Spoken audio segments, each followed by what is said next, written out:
what if the developer is appointed as per section 79A, DA भी register हो चुका है, मतलब सोसाइटी ने सारे प्रोसेसेस फॉलो किए हैं, पर वो डेवलपर DA के कंडीशंस फुलफिल ही नहीं कर रहा, then what does the society need to do? So there the expertise of your lawyer lies.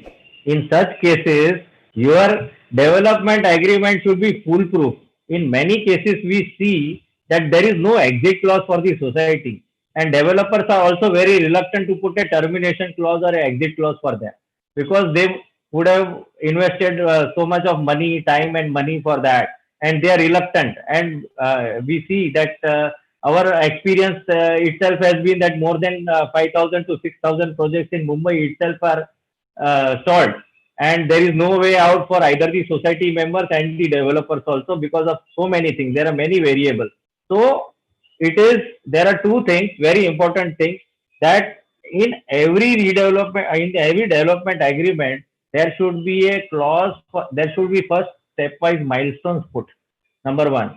Number two, there should be a penalty for developer not fulfilling those milestones. समझो कि खाली करना है, अपने को इतने दिन में रेंट देना है, तो अभी कितनी बार कैसा डेवलपर करते हैं कि हम लोग जैसे हर महीने हम लोग रेंट देंगे या तो आरटीजीएस करेंगे, आप खाली करो, 3 महीने का रेंट देते हैं और फिर करते हैं, लेकिन बाद में क्या होता है, due to some financial condition उनका खराब हुआ, कुछ भी हुआ, रेंट बंद हो गया, तो क्या करने का, तो फिर हमको कोर्ट में जाने का. Rather we advise, now a good lawyer will always advise you कि आप पीडीसी लेके रखो, not only for the entire period but also for the extended period जो होता है, 6 महीने का जो एक्सटेंशन मांगता है, सबके लिए पीडीसी लेके रखो. तो आपको ये नौबत नहीं है कि you can present those text and you have a remedy under 138. So this is an effective remedy. Number two, अगर काम ही चालू नहीं किया, I think the earlier question also I wanted to put my suggestion in this, कि developer सब appoint हो गया, कुछ भी हो गया, फिर काम ही नहीं करता है, तो क्या करने का. तो डेवलपमेंट एग्रीमेंट अगर आपका हो गया है तो, and if your development agreement is air tight, you need not worry, because आजकल हम लोग एक नया क्लॉज भी डालते हैं डेवलपमेंट एग्रीमेंट. जब ड्राफ्ट करते हैं ना, तो उसको बोलते हैं स्टेपिंग क्लॉज.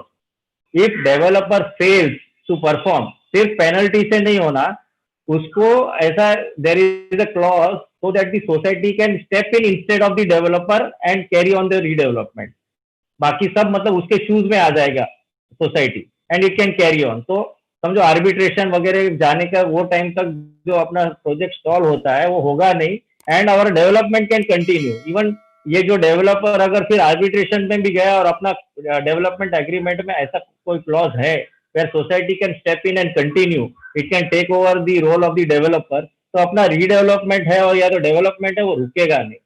तो the good lawyer and a good development agreement is the utmost necessity, and it has to be thoroughly gone in and checked and properly registered. And also now even 79A, the नया जो provision है, it says that development agreement plus members individual agreement all have to be registered before vacating.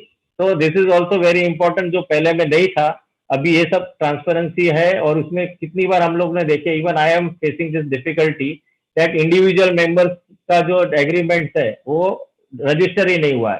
तो individual member नहीं हुआ है तो he alone can not go against the developer.